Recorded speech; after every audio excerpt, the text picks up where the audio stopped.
मैं देशवासियों को कहना चाहता हूं, चुनौतियां कितनी ही क्यों ना हो, चुनौती को चुनौती देना ये हिंदुस्तान की फितरत में है। मेरे प्यारे देशवासियों, हम जरा आजादी के पहले के वो दिन याद करें। सैकड़ों साल की गुलामी, हर कालखंड संघर्ष का रहा। अगर 40 करोड़ देशवासी अपने पुरुषार्थ से, अपने समर्पण से, अपने त्याग से, अपने बलिदान से आजादी दे सकते हैं, आजाद भारत बना सकते हैं, तो 140 करोड़ देशवासी उसी भाव से समृद्ध भारत भी बना सकते हैं। अनेक इकाइयां हैं, उन सब में गवर्नेंस के रिफॉर्म की बहुत जरूरत है। कई लोगों ने लिखा कि न्याय के अंदर जो विलंब हो रहा है उसके प्रति चिंता जाहिर की और यह भी कहा कि हमारे देश में न्याय व्यवस्था में रिफॉर्म की बहुत बड़ी जरूरत है। कई लोगों ने लिखा कि कई ग्रीनफील्ड सिटीज बनाने की अब समय की मांग है। किसी ने बढ़ती हुई प्राकृतिक आपदाओं के बीच शासन प्रशासन में कैपेसिटी बिल्डिंग के लिए एक अभियान चलाने का सुझाव दिया। बहुत सारे लोगों ने यह सपना भी देखा है कि अंतरिक्ष में भारत का स्पेस स्टेशन जल्द से जल्द बनना चाहिए। किसी ने कहा भारत की जो पारंपरिक ट्रेडिशनल मेडिसिन है, हमारी औषधि है, दुनिया जब आज होलिस्टिक हेल्थ केयर की तरफ जा रही है, तब हमें भारत की पारंपरिक औषधियां और वेलनेस हब के रूप में भारत को विकसित करना चाहिए। कोई कहते हैं कि अब देर नहीं होनी चाहिए, भारत जल्द से जल्द दुनिया की तीसरी सबसे बड़ी इकोनॉमी बनना चाहिए। विकास को एक नई छलांग दी है और ये है, पहला है आधुनिक इंफ्रास्ट्रक्चर का निर्माण। हमने इंफ्रास्ट्रक्चर को आधुनिक बनाने की दिशा में बहुत बड़े कदम उठाए हैं और दूसरी तरफ सामान्य मानवीय के जीवन में जो बाधाएं हैं, ईज ऑफ लिविंग का हमारा जो सपना है, उस पर भी हमने उतना ही बल दिया है। पिछले एक दशक में अभूतपूर्व इंफ्रास्ट्रक्चर का विकास हुआ है। रेल हो, रोड हो, एयरपोर्ट हो, पोर्ट हो, ब्रॉडबैंड कनेक्टिविटी हो,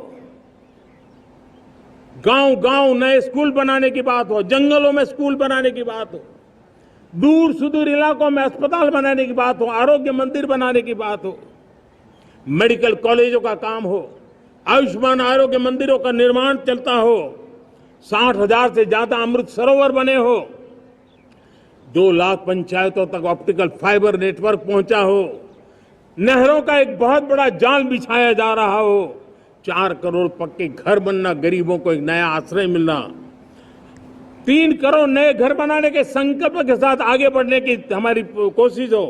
हमारा पूर्वी भारत, नॉर्थ ईस्ट, उसका इलाका आज इंफ्रास्ट्रक्चर के लिए जाने जाना लगा है। नालंदा यूनिवर्सिटी का पुनर्निर्माण किया है, फिर से एक बार नालंदा यूनिवर्सिटी काम करना शुरू कर दिया है। लेकिन हमें शिक्षा के क्षेत्र में फिर से एक बार सदियों पुराने उस नालंदा स्पिरिट को जगाना होगा, उस नालंदा स्पिरिट को जीना होगा, उस नालंदा स्पिरिट को लेकर के बड़े विश्वास के साथ विश्व की ज्ञान की परंपराओं को नई चेतना देने का काम हमें करना होगा। मेडिकल एजुकेशन के लिए हमारे बच्चे बाहर जा रहे हैं। वैसा कहा मैंने, वो ज्यादातर मध्यम वर्गीय परिवार के, उनके लाखों करोड़ों रुपए खर्च हो जाते हैं और तब जाकर के हमने पिछले 10 साल में मेडिकल सीटों को करीब करीब 1 लाख कर दिया। आज मैं करीब 25,000 युवा हर साल विदेश में मेडिकल एजुकेशन के लिए जाते हैं और ऐसे ऐसे देश में जाना पड़ रहा है। कभी कभी तो मैं सुनता हूं तो हैरान हो जाता हूं कि अगले 5 साल में मेडिकल लाइन में 75,000 नई सीटें बनाई जाएगी।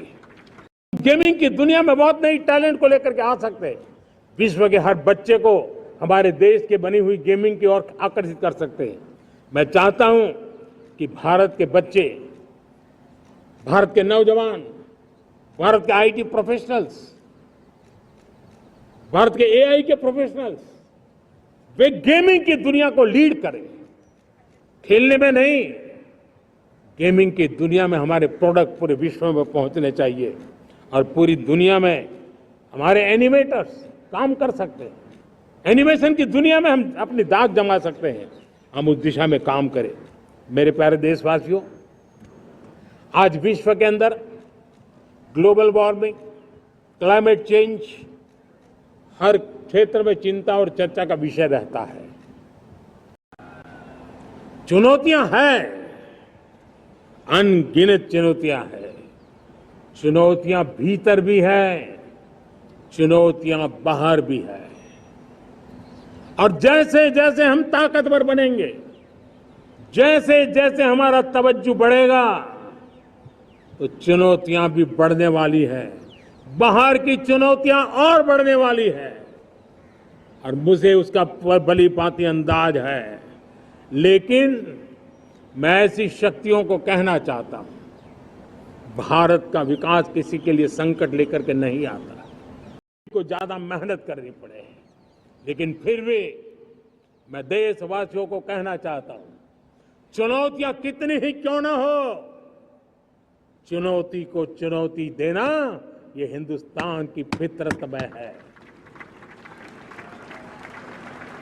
न हम डिगेंगे, न हम थकेंगे, न हम रुकेंगे, न हम झुकेंगे।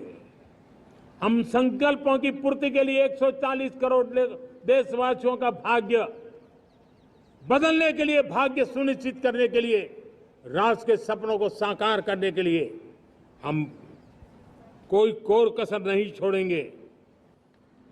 हर बदनीयत वालों को हम हमारी नेक नीयत से जीतेंगे, ये मैं विश्वास देता हूं। मेरे प्यारे देशवासियों, समाज की मनोरचना में भी बदलाव कभी कभी बहुत बड़ी चुनौती का कारण बन जाता है और भ्रष्टाचारियों पर कार्रवाई जरूर होगी।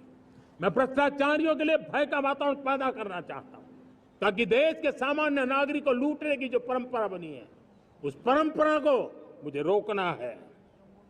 लेकिन सबसे बड़ी नई चुनौती आई, भ्रष्टाचारियों से निपटना तो है ही, लेकिन समाज जीवन में उच्च स्तर पर एक जो परिवर्तन आया है, वो सबसे बड़ी चुनौती भी है और एक समाज के लिए सबसे बड़ी चिंता भी है। क्या कोई कल्पना कर सकता है समाज में इस प्रकार के बीज बोने का जो प्रयास हो रहा है, भ्रष्टाचार का जो महिमा मंडन हो रहा है, भ्रष्टाचारियों की स्वीकार्यता बढ़ाने का जो निरंतर प्रयास चल रहा है, वो स्वस्थ समाज के लिए बहुत बड़ी चुनौती बन गया है, बहुत बड़ी चिंता का विषय बन गया है। भ्रष्टाचारियों के प्रति समाज में दूरी बनाए रखने से ही किसी भी भ्रष्टाचारी को उस रास्ते पर जाने से डर लगेगा। बांग्लादेश में जो कुछ भी हुआ है, उसको लेकर पड़ोसी देश के नाते चिंता होना, मैं इसको समझ सकता हूं। मैं आशा करता हूं कि वहां पर हालात जल्द ही सामान्य होंगे।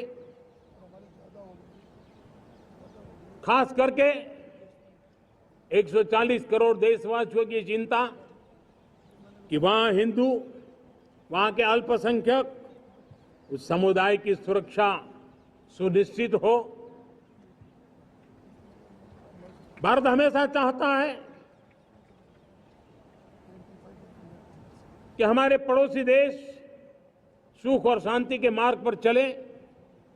हमारे देश में सुप्रीम कोर्ट ने बार बार यूनिफॉर्म सिविल कोड को लेकर जो चर्चा की है, अनेक बार आदेश दिए हैं, क्योंकि देश का एक बहुत बड़ा वर्ग मानता है और उसमें सच्चाई भी है कि जिस सिविल कोड को हम लेकर के जी रहे हैं, वो सिविल कोड सचमुच में तो एक प्रकार का कम्युनल सिविल कोड है, भेदभाव करने वाला सिविल कोड है। तय भी है कि जिस सिविल कोड को हम लेकर के जी रहे हैं वो सिविल कोड सचमुच में तो एक प्रकार का कम्युनल सिविल कोड है, भेदभाव करने वाला सिविल कोड है।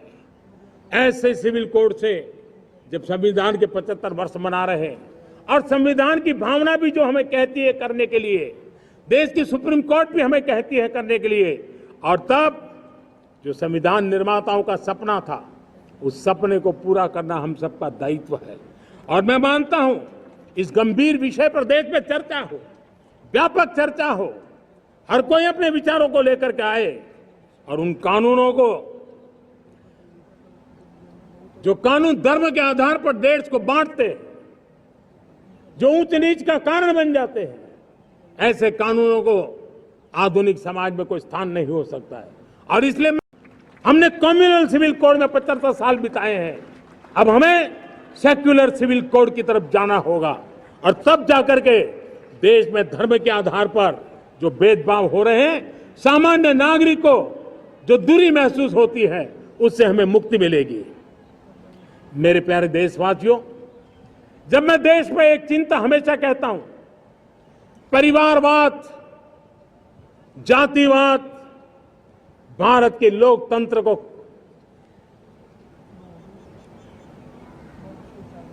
बहुत नुकसान कर रहा है।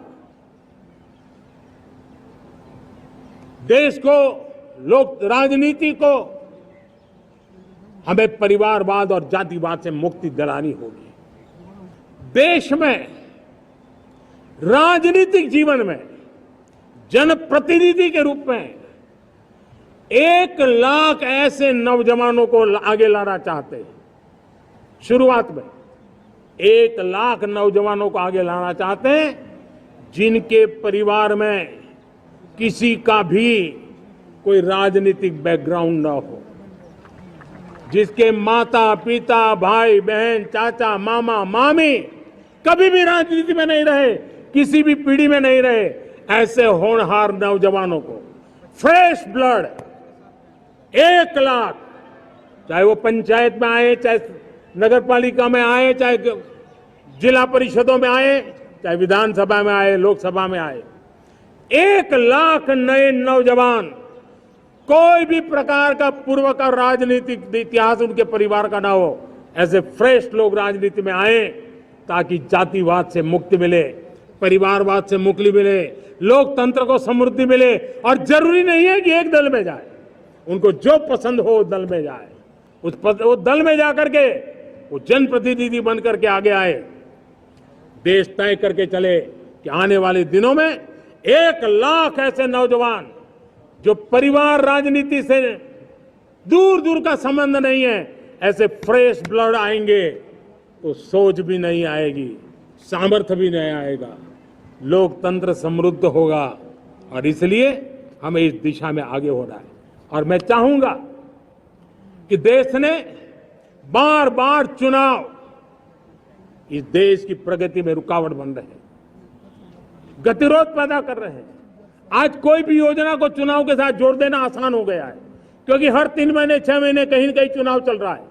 कोई भी योजना जाहिर करोगे आप तो मीडिया में देखेंगे, चुनाव आया तो फलाना हो गया, चुनाव आया तो फलाना हो गया। हर काम को चुनाव के रंग से रंग दिया गया है। और इसलिए देश में व्यापक चर्चा हुई है, सभी राजनीतिक दलों ने अपने विचार रखे हैं। एक कमेटी ने बहुत बढ़िया अपना रिपोर्ट तैयार किया है। 1 नेशन 1 इलेक्शन के लिए देश को आगे आना होगा। मैं लाल किले से तिरंगे की साक्षी में देश के राजनीतिक दलों से आग्रह करता हूं, देश के संविधान को समझने वाले लोगों से आग्रह करता हूं कि भारत की प्रगति के लिए, भारत के संसाधनों का सर्वाधिक उपयोग जन सामान्य के लिए हो, उसके लिए 1 नेशन 1 इलेक्शन के सपने को साकार करने के लिए हमें आगे आना चाहिए। अगर वो 40 करोड़ लोग आजादी के सपनों को पूर्ण कर सकते हैं तो 140 करोड़ देशवासी समृद्ध भारत के सपने को साकार कर सकते हैं। 140 करोड़ देशवासी विकसित भारत के सपने को साकार कर सकते हैं।